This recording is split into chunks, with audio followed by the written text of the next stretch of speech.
The Man Who Desired Gold. Bansir, the chariot builder of Babylon, was thoroughly discouraged.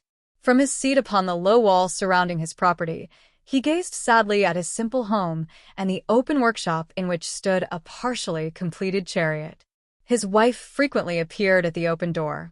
Her furtive glances in his direction reminded him that the meal bag was almost empty and he should be at work finishing the chariot, hammering and hewing, polishing and painting, stretching taut the leather over the wheel rims, preparing it for delivery so he could collect from his wealthy customer.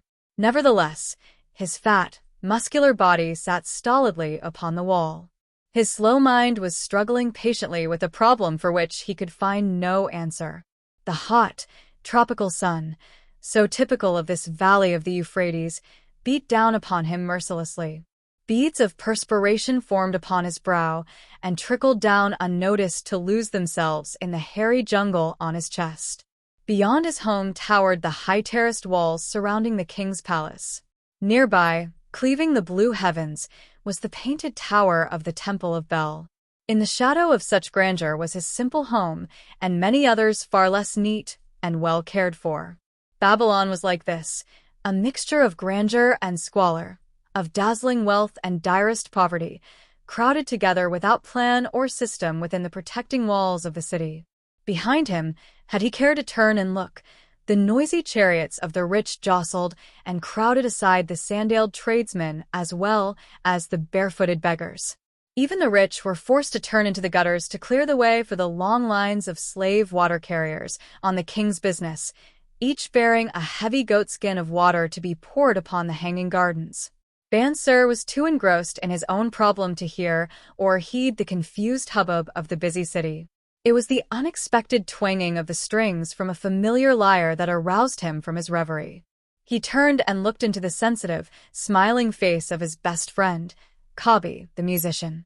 "May the gods bless thee with great liberality, my good friend," began Kabi with an elaborate salute.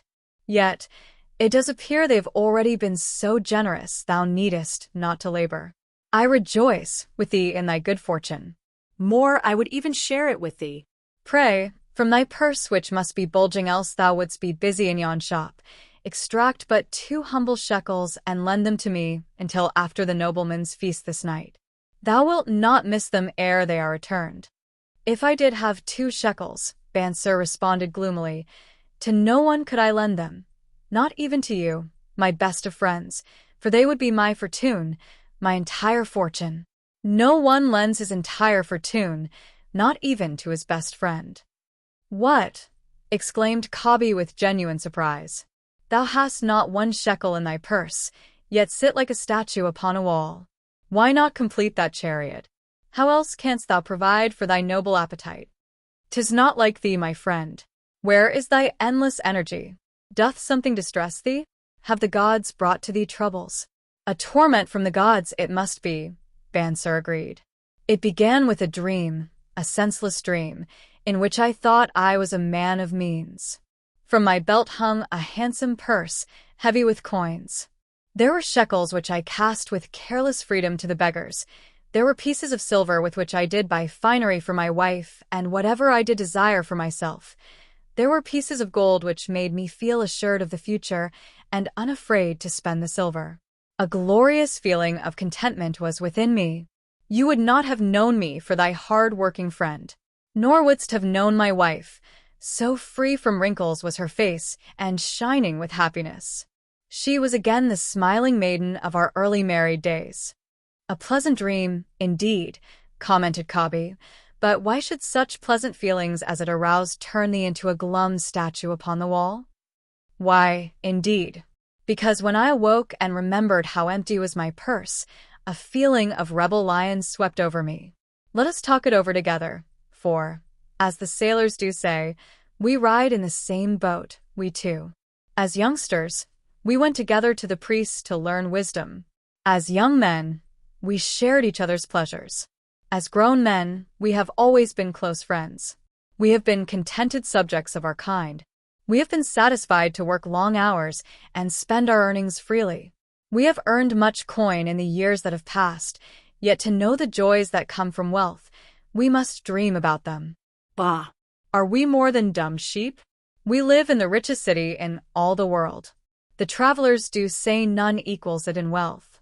About us is much display of wealth, but of it we ourselves have not. After half a lifetime of hard labor, thou, my best of friends, hast an empty purse and sayest to me, may I borrow such a trifle as 2 shekels until after the nobleman's feast this night? Then, what do I reply? Do I say, here is my purse, its contents will I gladly share? No, I admit that my purse is as empty as thine. What is the matter? Why cannot we acquire silver and gold, more than enough for food and robes? Consider, also, our sons, Bansir continued. Are they not following in the footsteps of their fathers? Need they and their families and their sons' families live all their lives in the midst of such treasures of gold, and yet, like us, be content to banquet upon sour goat's milk and porridge? Never, in all the years of our friendship, didst thou talk like this before, Bansir puzzled. Kabi was never in all those years did I think like this before.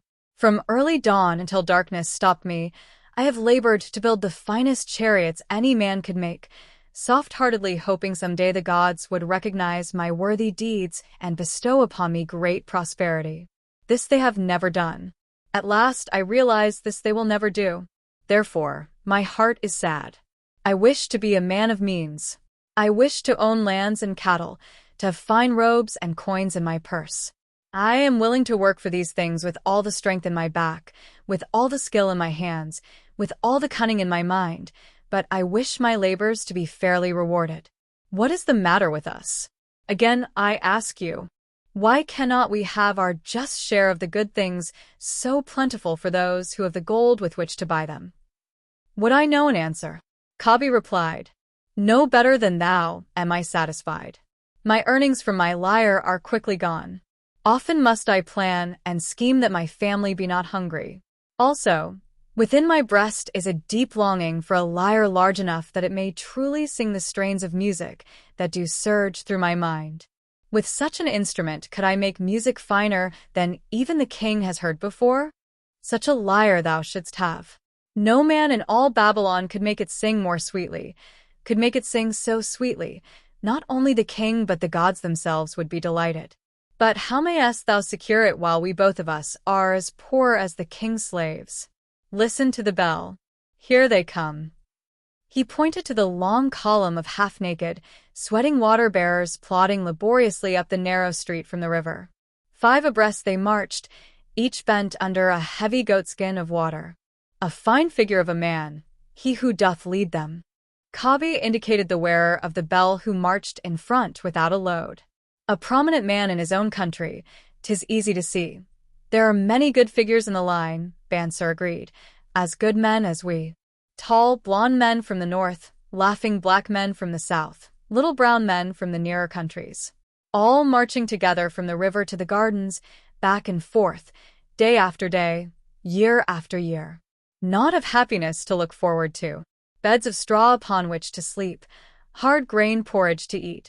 Pity the poor brutes, Kabi. Pity them I do. Yet, thou dost make me see how little better off are we, free men though we call ourselves. That is truth, Kabi, unpleasant thought though it be. We do not wish to go on year after year living slavish lives.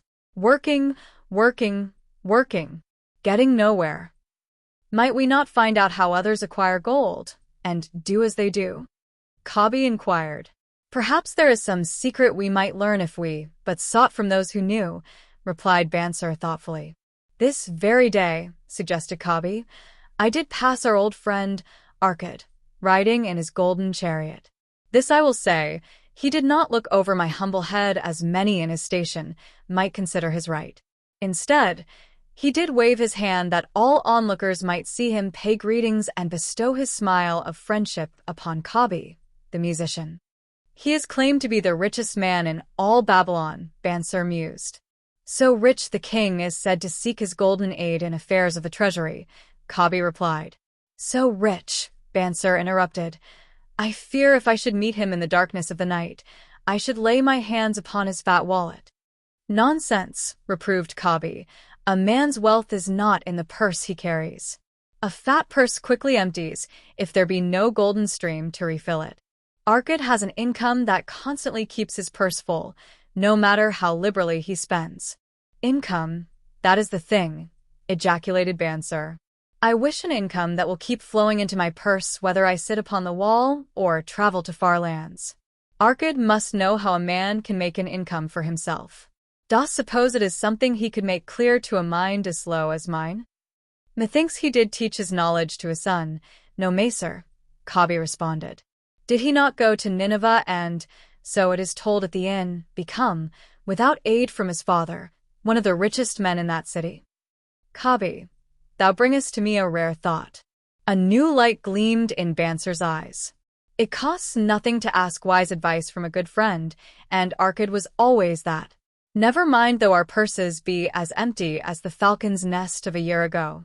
Let that not detain us. We are weary of being without gold in the midst of plenty. We wish to become men of means. Come, let us go to Arkad and ask how we also may acquire incomes for ourselves. Thou speakest with true inspiration, Bansir. Thou bringest to my mind a new understanding. Thou makest me to realize the reason why we have never found any measure of wealth. We never sought it. Thou hast labored patiently to build the staunchest chariots in Babylon. To that purpose was devoted your best endeavors. Therefore, at it thou didst succeed. I strove to become a skillful lyre player, and at it I did succeed. In those things toward which we exerted our best endeavors we succeeded. The gods were content to let us continue thus. Now, at last, we see a light, bright like that from the rising sun. It biddeth us to learn more that we may prosper more. With a new understanding we shall find honorable ways to accomplish our desires. Let us go to Arkad this very day, Bansir urged. Also, let us ask other friends of our boyhood days, who have fared no better than ourselves, to join us that they, too, may share in his wisdom. Thou wert ever thus thoughtful of thy friends, Bansir. Therefore hast thou many friends. It shall be, as thou sayest. We go this day and take them with us.